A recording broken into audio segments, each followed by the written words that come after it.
All right. So first one, Aidan from me.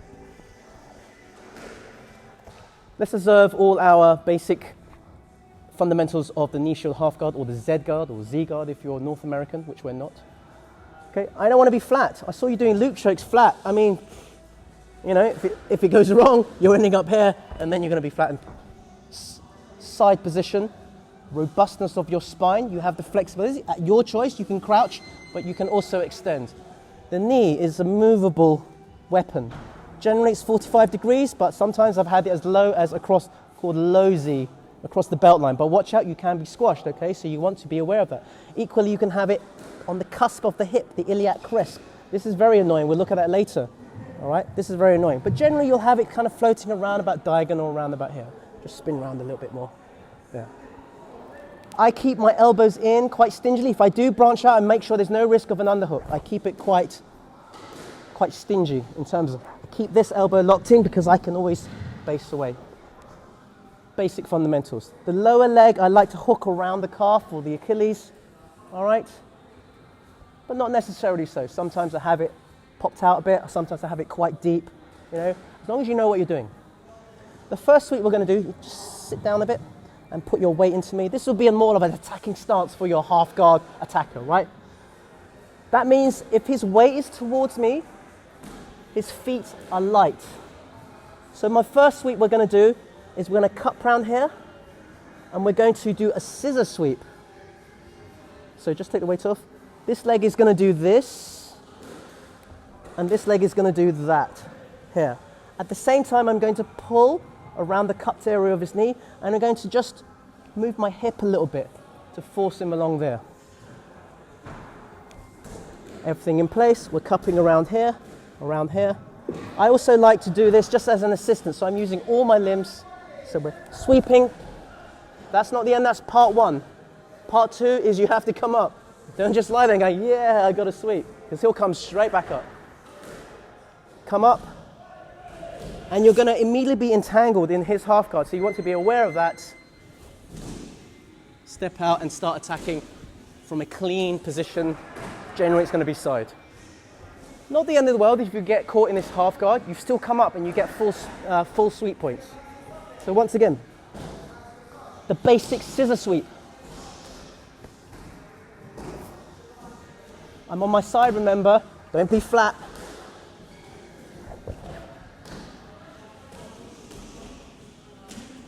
Underhook, head and underhook control, switch my hips, take the leg out, start taking control. One more time, different position.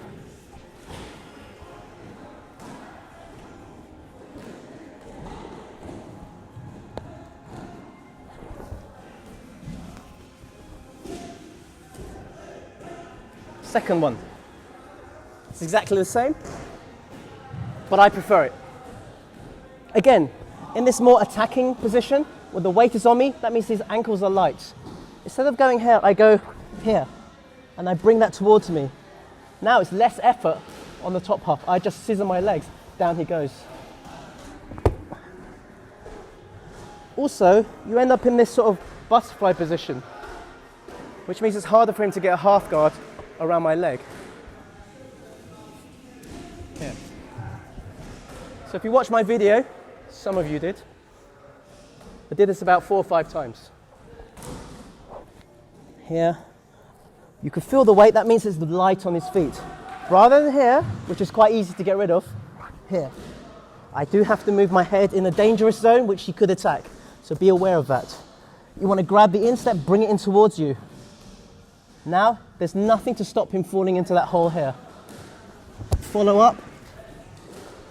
If you do get trapped, so squeeze your legs, not the end of the world. There are many ways to get out of kind of a trapped leg half guard. So, to recap, the first version is this, no, without somebody. This, second version is this. You do have to come up each time. 2 scissor sweeps. Okay, 1, 2, 3, let's go.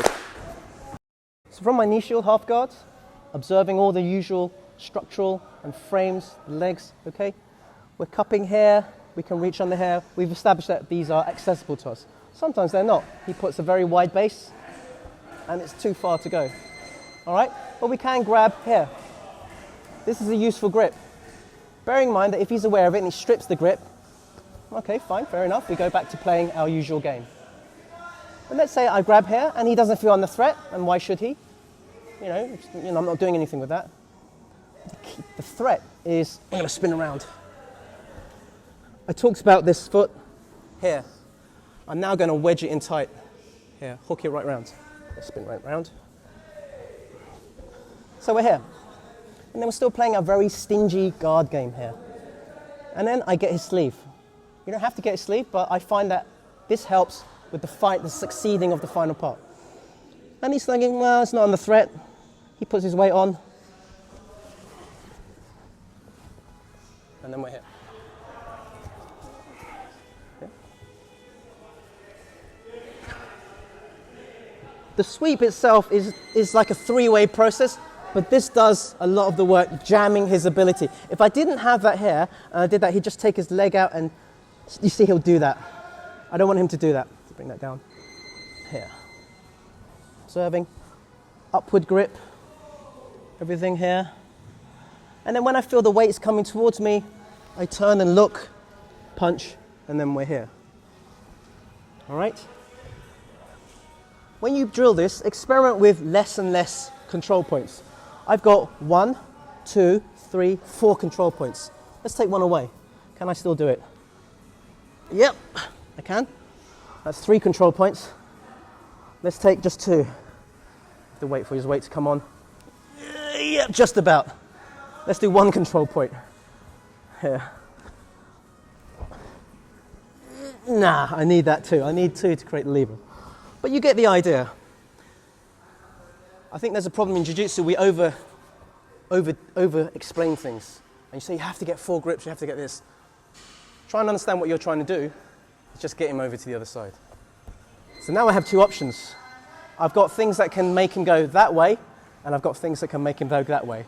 We're going to train the one that goes that way. So let's do it like this. So you're here. So it helps to do this. Definitely still observe your usual half guard knee shield criteria, but we're just hooking around. It's an anchor point. It stops him basing his leg out and bringing his up. You can even grab here and it still works, but the problem is he puts his arm out to stop this. So that's why this grip is important.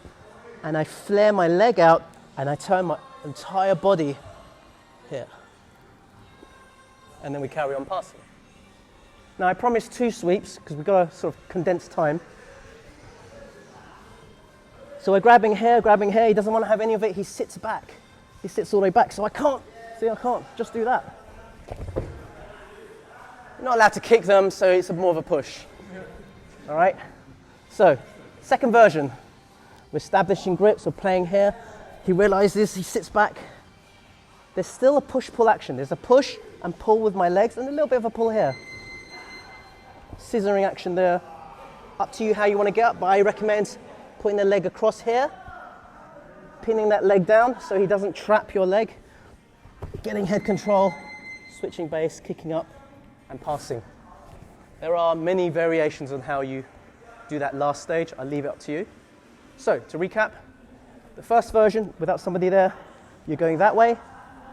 Second version, you're trying, he sits back, kicking them, falling back, and immediately you've got to come up. Very, very easy. 1, 2, 3, let's go. We're going to look at a final movement, and that's, who remembers hip bump sweep from close guard, right? You open up, you reach up, and you launch your hips to make contact, and you continue the motion until you're on top. Very, very basic. The reason I say these half guard sweeps are simple, because they are the same as the most basic things that you can do from close guard, or from beginner level, the first things we teach. Scissor sweep, right? The other one, I don't even know what that's called, just, you're just widening the arm and making them fall that way, right? It's just like a base thing. The second one, you don't even need to give it a name, you just kick them, right? Well, we're not kicking, we're pushing. Legitimately pushing. Let's look at the hip bump sweep variations, all right? Daniel, if you don't mind. Sorry. Daniel, if you don't mind.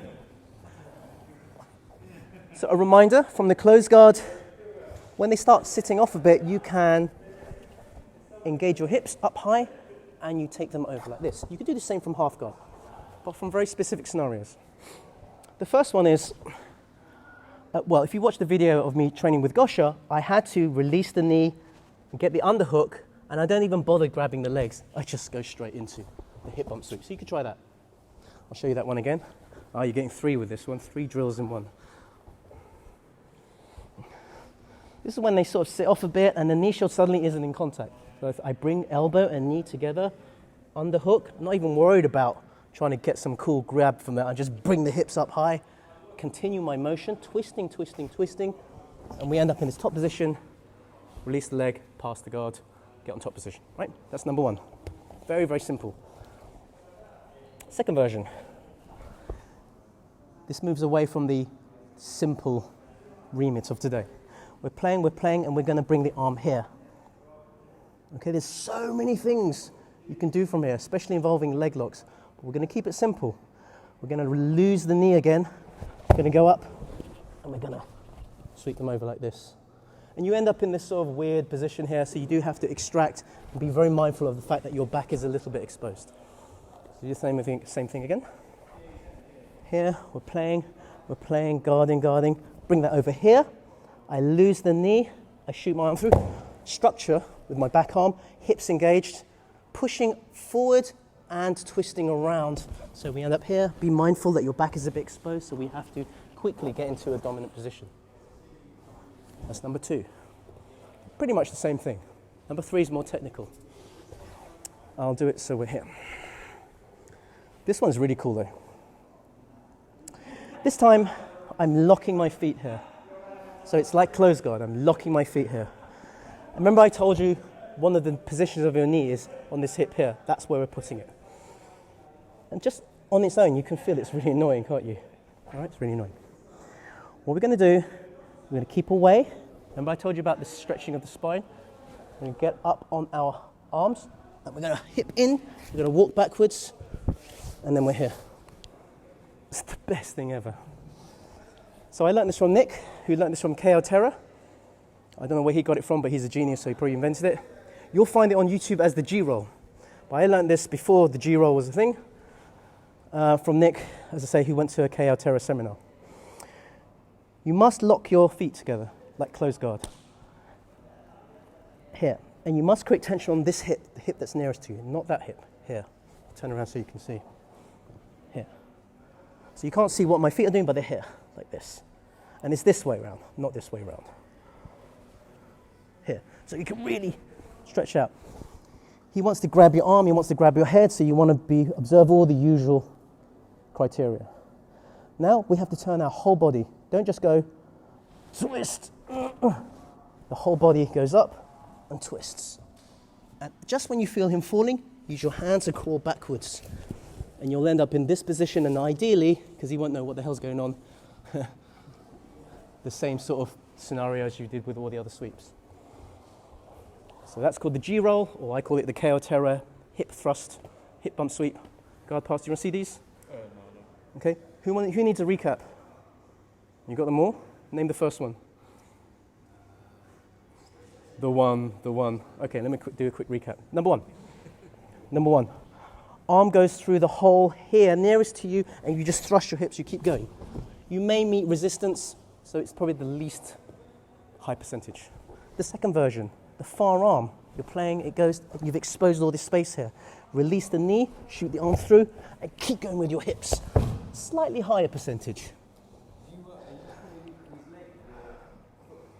Less so than the one where we went that way. But yes, there's a little bit of a twisty motion, but once I'm up here, do you see what I mean? There's no contact with his foot, it's all in my hips. Third version, okay, lock the feet together, ideally the ankles, create that tension, move away from him, get up on your hands, twist the whole body, he falls, crawl backwards. And I didn't realize this, but I also did this in my YouTube video with all 12 of you viewers. But I didn't name it, but I realized, I did the G-roll. So, 3 of you to take you up to about, let's say we'll do it for the next 10 minutes, and then we'll have 10 minutes of set position power. Okay, 1, 2, 3, let's go.